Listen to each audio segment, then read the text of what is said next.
గంగమ్మ కృష్ణమ్మకు చెప్పమ్మ కష్టం కలిగించొద్దని, యమునకు చెప్పమ్మ సాయమునకు వెనకాడొద్దని,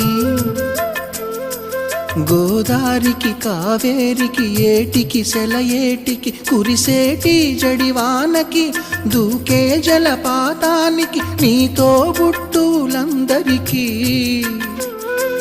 చెప్పమ్మా మా గంగమ్మ. జీవనదివిగా ఒక మోక్షనిధివిగా పండ్లు పూలు పసుపుల పారాణి రాణిగా